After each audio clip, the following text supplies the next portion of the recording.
افلا یتدبرون القرآن، تدبر قرآن، مولانا امین احسن اصلاحی رحمہ اللہ۔ سورہ احزاب آیات 9 تا 27، حصہ اول، آگے کا مضمون۔ آگے غزوہ احزاب کے واقعات کا حوالہ ہے اور مقصود اس سے اسی مضمون کو واقعات کی روشنی میں مزید واضح کرنا ہے جو تمہید میں بیان ہوا ہے کہ پیغمبر صلی اللہ علیہ وسلم اور ان کے ساتھیوں رضی اللہ عنہم اجمعین کو اللہ کے دین کی راہ میں مخالفوں کی مخالفت اور ان کی سازشوں کی کوئی پرواہ نہیں کرنی چاہیے، بلکہ اللہ پر بھروسہ رکھنا چاہیے۔ اللہ بھروسے کے لیے کافی ہے۔ وہ اپنی آنکھوں نصرت الہی کا یہ کرشمہ دیکھ چکے ہیں کہ ان کے تمام مخالفین اپنی پوری مجتمع قوت کے ساتھ ان پر پل پڑے تھے، اور اندر سے منافقین نے بھی اپنی سازشوں اور ریشہ دوانیوں سے ان کے قدم اکھاڑ دینے کی پوری کوشش کی، لیکن اللہ کی تدبیر سب پر غالب رہی۔ دشمنوں کو بے نیل مرام پسپا ہونا پڑا۔ غزوہ احزاب شوال سن 5 ہجری میں واقع ہوا۔ یہود بنی نذیر کے کچھ لیڈروں کو نبی صلی اللہ علیہ وسلم نے مدینہ سے خیبر کی طرف جلاوطن کر دیا تھا۔ انہوں نے مکہ جا کر قریش کے لیڈروں سے فریاد کی اور ان کو آمادہ کیا کہ وہ مدینہ پر حملہ کریں۔ قریش حملے کے لیے پہلے سے پر تول رہے تھے۔ جب ان کو یہود کی شے بھی حاصل ہو گئی تو گویا مانگی مراد مل گئی۔ اس کے بعد غطفان اور حوازن کے لیڈروں کو بھی انہوں نے ہموار کیا۔ اس طرح تقریباً 10,000 کا ایک لشکر جرار مسلمانوں پر حملہ کرنے کے لیے تیار ہو گیا۔ قریش کا لشکر ابو سفیان کی سرکردگی میں تھا اور غطفان و حوازن عیینہ بن حص اور عامر بن طفیل کی قیادت میں نکلے۔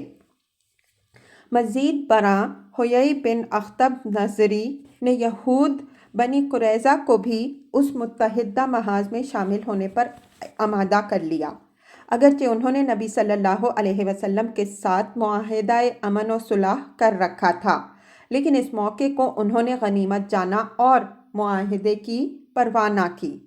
ان کی تعداد کم و بیش 800 تھی۔ حضرت صلی اللہ علیہ وسلم کو جب دشمنوں کی ان تیاریوں کی خبر ہوئی تو آپ صلی اللہ علیہ وسلم نے حضرت سلمان فارسی رضی اللہ عنہ کے مشورے سے مسلمانوں کو مدینہ کی ان سمتوں میں خندق کھودنے کا حکم دیا جن سے حملہ کا خطرہ تھا۔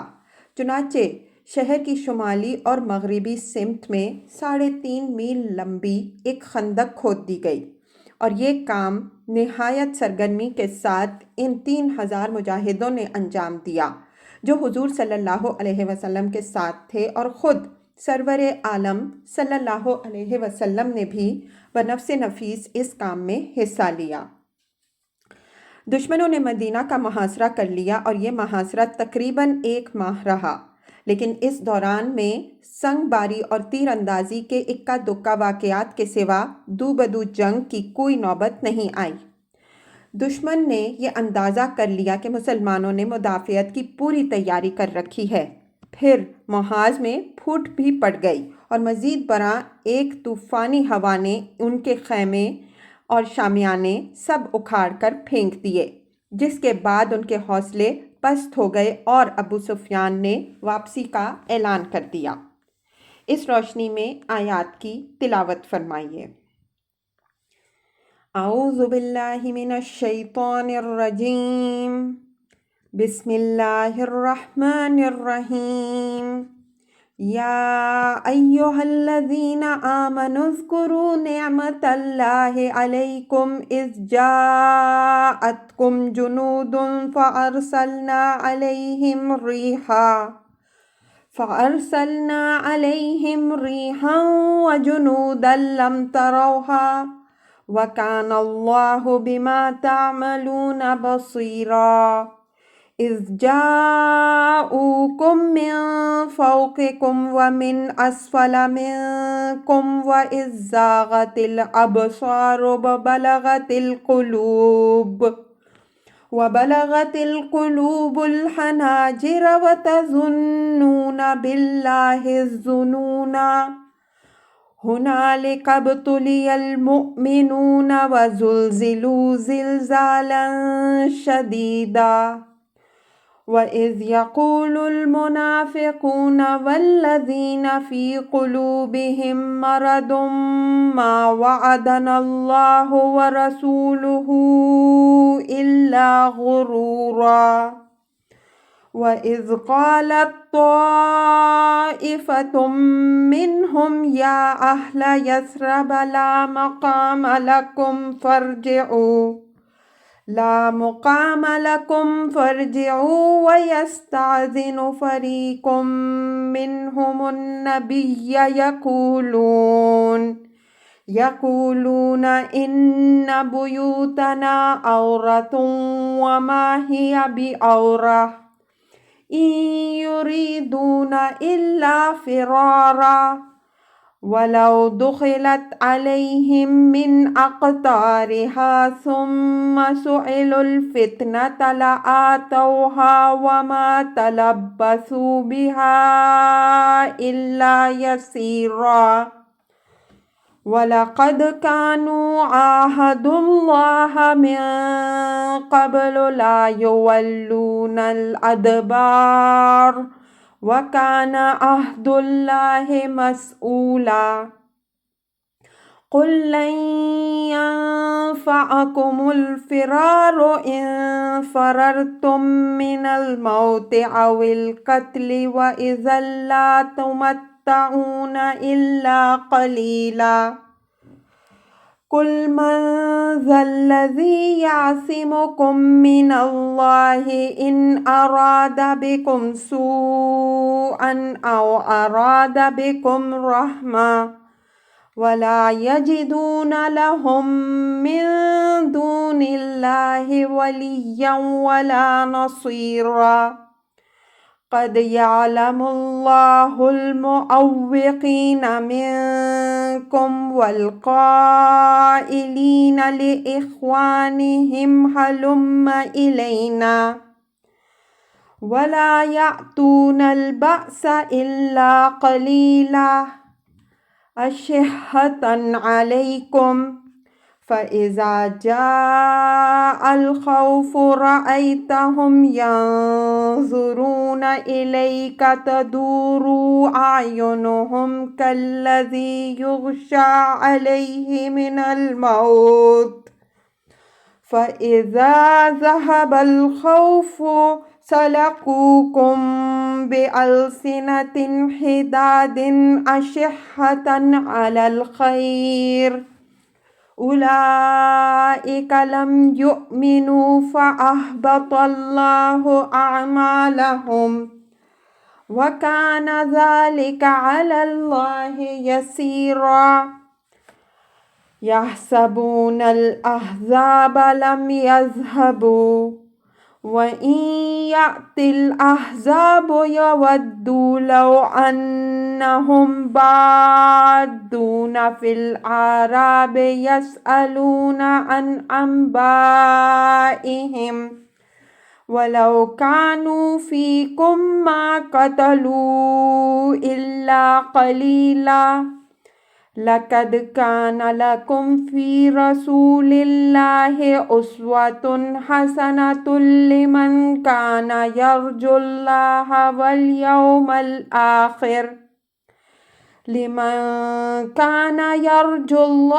واليوم الآخر وذكر الله كثيرا ولما رأى المؤمنون الأحزاب قالوا هذا ما وعدنا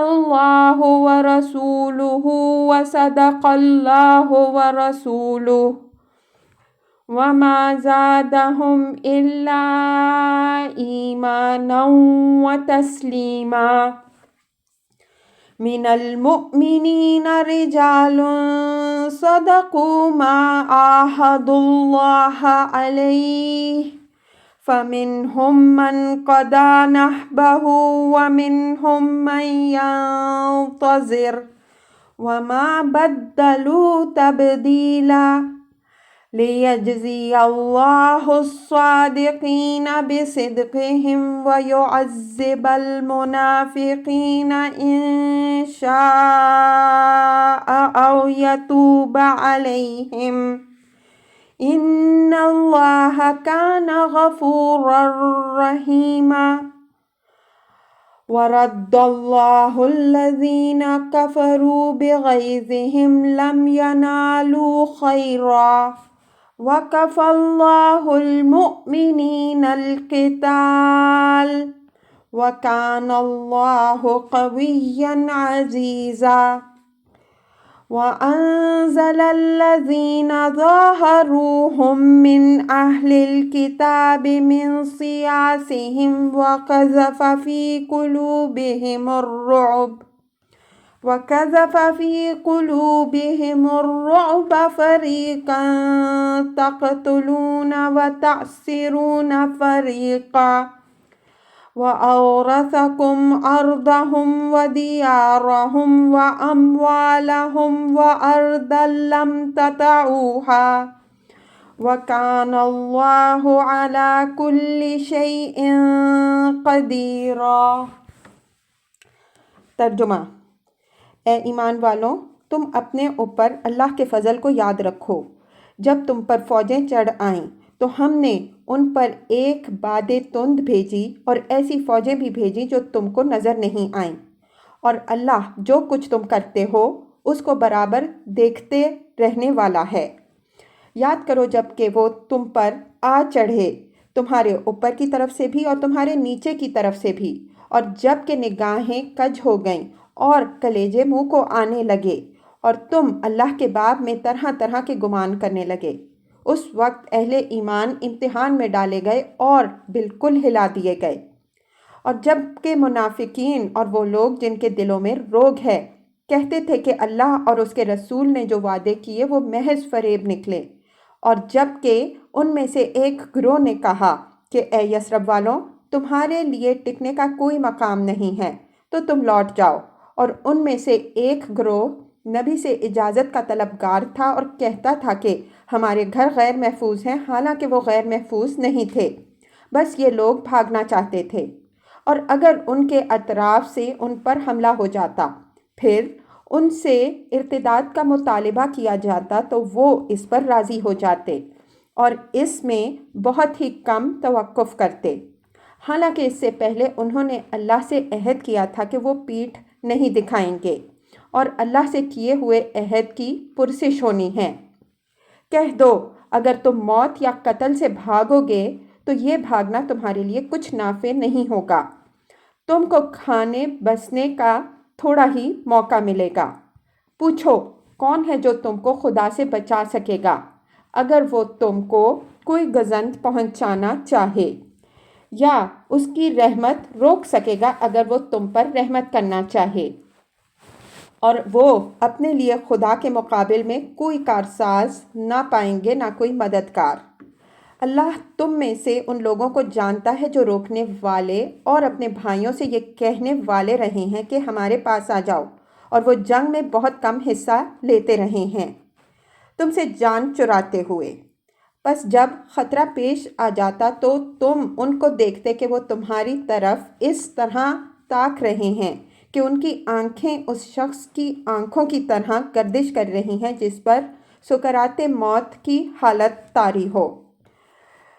جب خطرہ دور ہو جاتا تو وہ مال کی طمع میں تم سے بڑی تیز زبانی سے باتیں کرتے۔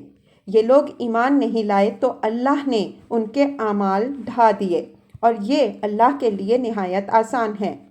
یہ لوگ گمان کر رہے ہیں کہ دشمن کی جماعتیں ابھی گئی نہیں ہیں، اور اگر جماعتیں پھر آ جائیں تو ان کی تمنا یہ ہوگی کہ وہ اہل بدو کے ساتھ دیہات میں ہوں اور وہاں سے تمہاری خبریں معلوم کرتے رہیں، اور اگر تمہارے ساتھ ہوتے بھی تو جنگ میں برائے نام ہی حصہ لیتے۔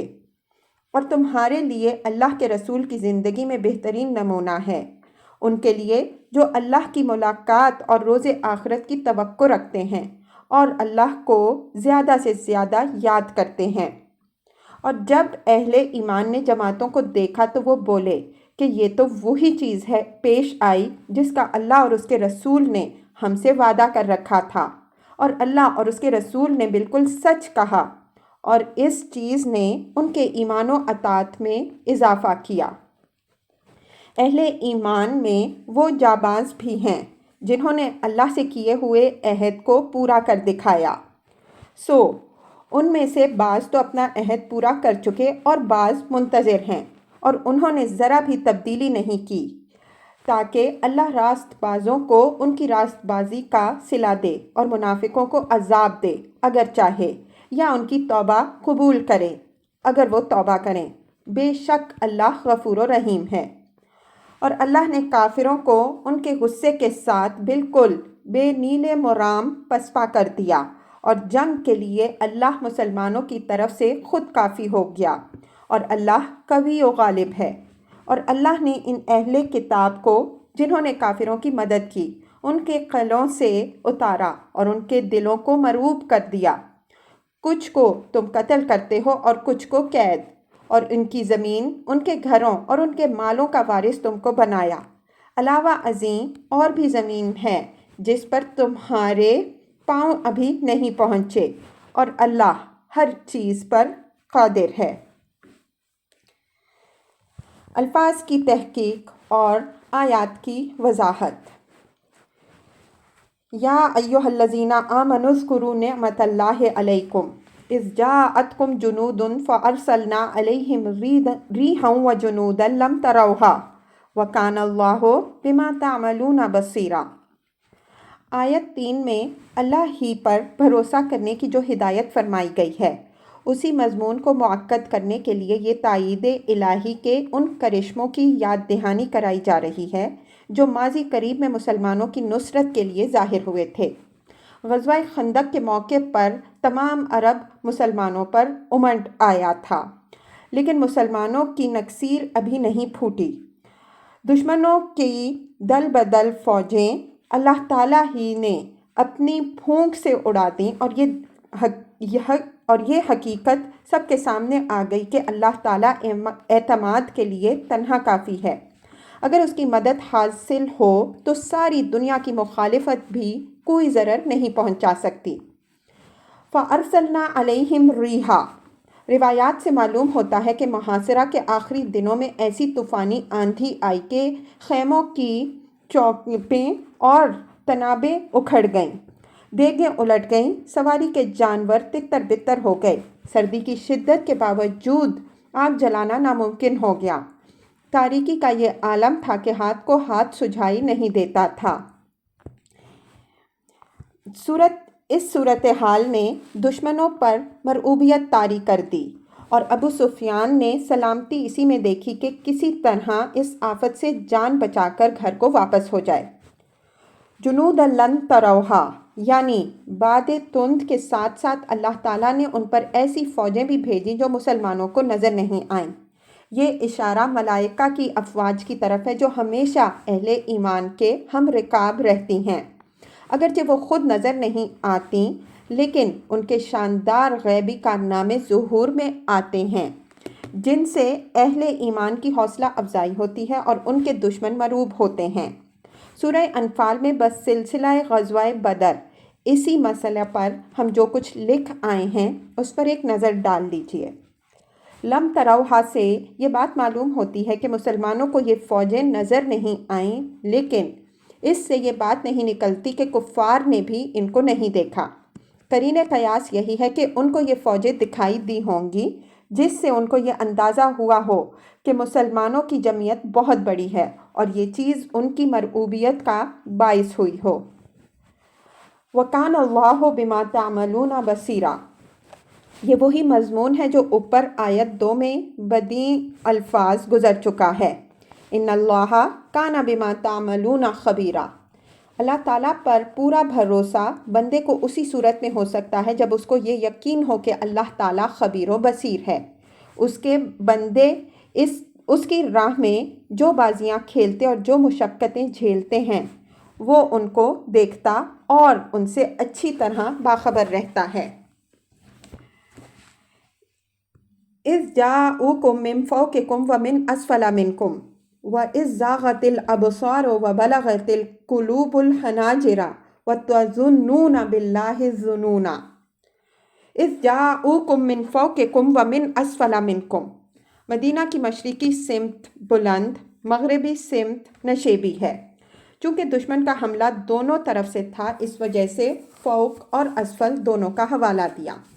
روایات سے معلوم ہوتا ہے کہ قبیلہ غطفان وغیرہ کا حملہ مشرق کی طرف سے ہوا تھا اور قریش اور ان کے حلیفوں کی فوجیں مغرب کی سمت سے آئی تھیں۔ وَإِذْ زَاغَتِ الْأَبْصَارُ وَبَلَغَتِ الْقُلُوبُ الْحَنَاجِرَ۔ کوئی منظر ہولناک و دہشت ناک ہو تو نگاہ اس پر نہیں ٹکتی۔ عربی میں اس کو زاغ البصر سے تعبیر کرتے ہیں۔ اسی طرح خوف و دہشت اور پریشانی کی تعبیر کے لیے بلغت القلوب الحناجر کا محاورہ بھی ہے، کلیجہ منہ کو آنا۔ ہماری اپنی زبان میں بھی خوف و دہشت سے اور گھبراہٹ کی تعبیر کے لیے یہی معروف ہے۔ وَتَظُنُّونَ بِاللَّهِ الظُّنُونَ۔ یہ بات اگرچہ عام صیغہ سے فرمائی گئی ہے، لیکن اس سے مراد وہ لوگ ہیں جو ضعف ایمان اور نفاق کی بیماری میں مبتلا تھے۔ یہ منظر دیکھ کر ان کے اوسان خطا ہو گئے۔ خدا کی قدرت و نصرت اس کے وعدوں اور اس کی شانوں کے متعلق اب تک ان کو جو کچھ بتایا اور سکھایا گیا تھا وہ سب ان کے نزدیک مشکوک ہو گیا۔ کلام کے تدریجی ارتقاء سے یہ بات خود واضح ہو جائے گی کہ یہ اشارہ ضعفائے قلوب اور منافقین ہی کی طرف ہے۔ آگے سچے اہل ایمان کی عزیمت و استقامت کی تعریف قرآن نے ان الفاظ میں فرمائی ہے۔ وَلَمَّا رَأَى الْمُؤْمِنُونَ الْأَحْزَابَ قَالُوا هَذَا مَا وَعَدَنَا اللَّهُ وَرَسُولُهُ وَصَدَقَ اللَّهُ وَرَسُولُهُ وَمَا زَادُوهُمْ إِلَّا إِيمَانًا وَتَسْلِيمًا۔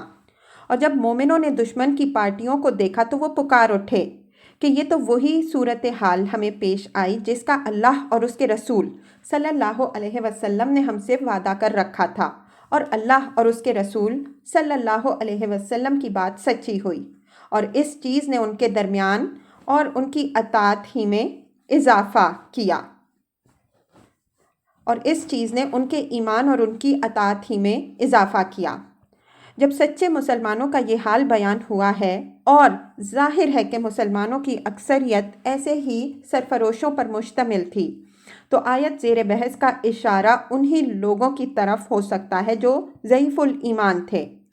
اس بنا پر ہم ان تفسیری روایات کو بالکل بے سر و پا سمجھتے ہیں جن میں یہ تاثر دینے کی کوشش کی گئی ہے کہ العیاذ باللہ غزوہ احزاب کے موقع پر ایک آدمیوں کے سوا اور کوئی شخص مسلمانوں میں عزم و ہمت رکھنے والا نہیں نکلا۔ هنالك ابتلي المؤمنون وزلزلوا زلزالا شدیدا۔ یعنی ان حالات نے اہل ایمان کو بڑی ہی سخت آزمائش میں ڈال دیا اور وہ نہایت ہی بری طرح جھنجھوڑ دیے گئے۔ ایک طرف ہر جانب سے دشمنوں کی یورش اور دوسری طرف اپنی صفوں کے اندر ایسے لوگوں کا وجود جو ان حالات کو دیکھ کر بالکل ہی ہمت ہار بیٹھے اور طرح طرح کے شبہات ظاہر کرنے لگے۔ لیکن کھرے اور کھوٹے میں امتیاز کے لیے اہل ایمان کو اس قسم کے امتحانات سے گزرنا پڑتا ہے۔ یہ امتحان اللہ تعالیٰ کی سنت ہے۔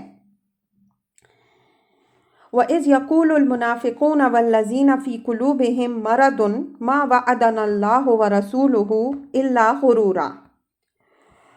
اب اس اجمال کی تفصیل آ رہی ہے جو تظنون باللہ الظنون کے اندر مضمر ہے، یعنی جو منافق اور اسلام کے خلاف بغض و عناد رکھنے والے تھے، انہوں نے مسلمانوں کا حوصلہ پست کرنے کے لیے ان کے اندر یہ پھیلانا شروع کر دیا کہ اللہ اور اس کے رسول صلی اللہ علیہ وسلم نے ہم سے جو وعدے کیے وہ سب محض فریب ثابت ہوئے۔ روایات میں اس گروہ کے بعض اشرار کی یہ پھپتی بھی نقل ہوئی ہے کہ محمد صلی اللہ علیہ وسلم تو ہمیں یہ اطمینان دلا رہے تھے کہ ہم کسریٰ اور قیصر کے خزانوں پر قبضہ کریں گے، اور یہاں حال یہ ہے کہ گھر سے قضائے حاجت کے لیے نکلنا ناممکن ہو رہا ہے۔ غور کیجئے کہ ایک طرف دشمنوں کا ہر سمت سے شہر کا محاصرہ اور دوسری طرف منافقین کا مسلمانوں کے اندر یہ زہریلا پروپیگنڈا۔ اسی صورتحال کو قرآن نے ابتلی المؤمنون وزلزلوا زلزالا شدیدا کے الفاظ سے تعبیر کیا ہے۔ اس آیت میں ایک علمی نقطہ بھی قابل توجہ ہے۔ فرمایا ہے وَإِذْ يَقُولُ الْمُنَافِقُونَ وَالَّذِينَ فِي قُلُوبِهِمْ مَرَضٌ۔ یہاں سوال پیدا ہوتا ہے کہ یہ دو گروہوں کا الگ الگ ذکر ہے یا یہ دونوں صفتیں منافقین کے ایک ہی گروہ کی بیان ہوئی ہیں؟ تو ظاہر قرآن کے تتبع سے معلوم ہوتا ہے کہ مرض قرآن میں جہاں اخلاقی مرض کے لیے استعمال ہوا ہے، دو معنوں میں استعمال ہوا ہے، ایک نفاق کے مفہوم میں، دوسرے کینہ و حسد کے مفہوم میں۔ جہاں یہ لفظ نفاق کے ساتھ استعمال ہوا ہے جس طرح یہاں ہے، تو یہ اپنے دوسرے مفہوم میں استعمال ہوا ہے، اور اگر تنہا استعمال ہوا ہے تو اس کے مفہوم کا تعین قرینہ سے ہوتا ہے۔ بعض جگہ تو یہ نفاق کے عام مفہوم میں استعمال ہوا ہے اور بعض جگہ کینہ و حسد اور بغض و عناد کے مفہوم میں۔ اس دوسرے مفہوم کے لیے نظیر اسی سورہ کی آیت 32 میں موجود ہے، اور اس سے زیادہ واضح نظیر سورہ محمد صلی اللہ علیہ وسلم کی آیت 29 میں ملے گی۔ یہ امر یہاں ملحوظ رہے کہ منافقین میں دو قسم کے لوگ تھے، ایک وہ جو محض ضعف عزم و ارادہ کے مریض تھے، اور دوسرے وہ جو اسلام کے خلاف اپنے دلوں میں بغض و عناد رکھتے تھے، لیکن دشمنوں کی طرح کھلم کھلا مخالفت کرنے کے بجائے مارے آستین بن کر اسلام کو نقصان پہنچانا چاہتے تھے۔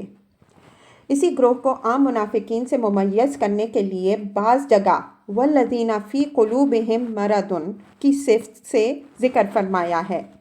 جو لوگ ان دونوں گروہوں کے فرق کو ملحوظ نہیں رکھتے وہ بعض مقامات میں قرآن کے الفاظ کا صحیح زور نہیں سمجھ سکتے۔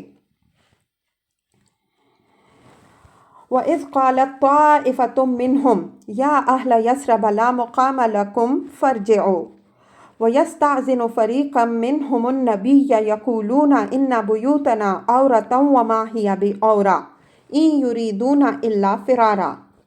یہ منافقین کے ایک دوسرے گروہ کا ذکر ہے، اور قرینہ دلیل ہے کہ یہاں اشارہ منافقین اعراب کی طرف ہے۔ مدینہ کے قرب و جوار کے دیہاتوں کے جو لوگ اسلام لائے تھے، ان میں سے ایک گروہ نہایت کٹر منافقین کا تھا۔ ان کا ذکر تفصیل سے سورہ توبہ کی تفسیر میں ہو چکا ہے۔ ان کے لیے خود قرآن میں اشد کفرا و نفاقا کے الفاظ استعمال ہوئے ہیں۔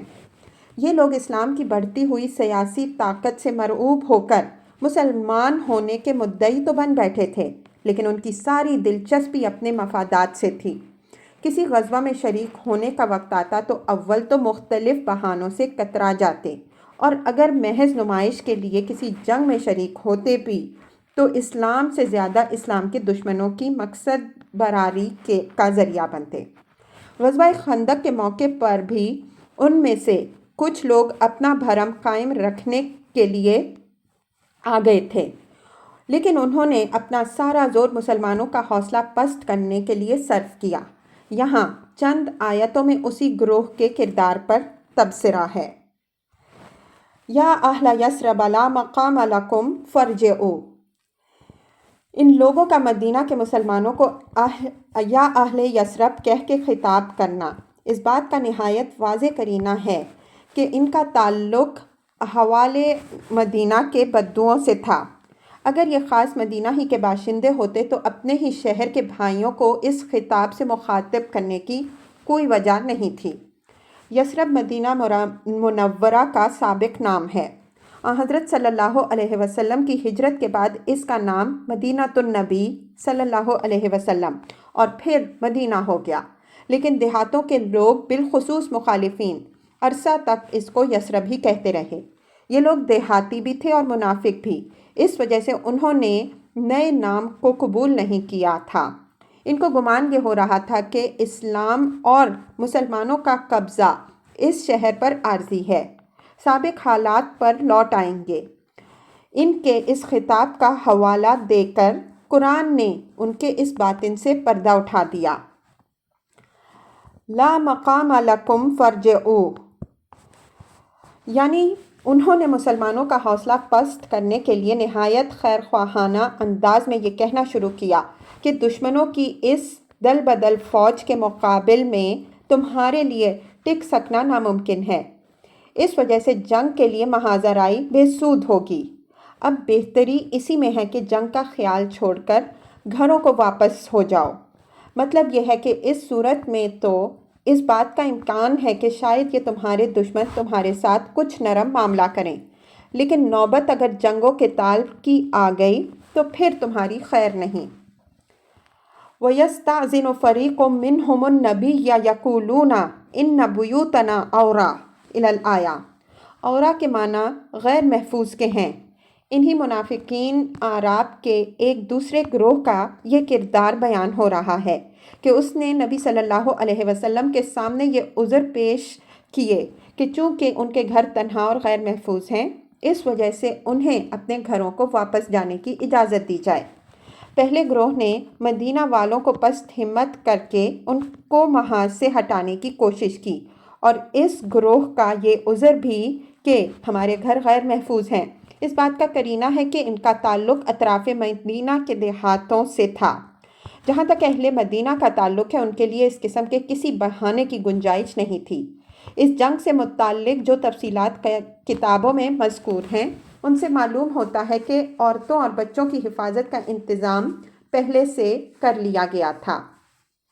وَمَا هِيَ بِعَوْرَةٍ إِن يُرِيدُونَ إِلَّا فِرَارًا، فرمایا کہ ان کا یہ عذر بالکل جھوٹا عذر ہے، ان کے مکانات غیر محفوظ یا کسی خطرے میں نہیں ہیں، بلکہ یہ لوگ اس بہانے محاذ جنگ سے فرار اختیار کرنا چاہتے ہیں۔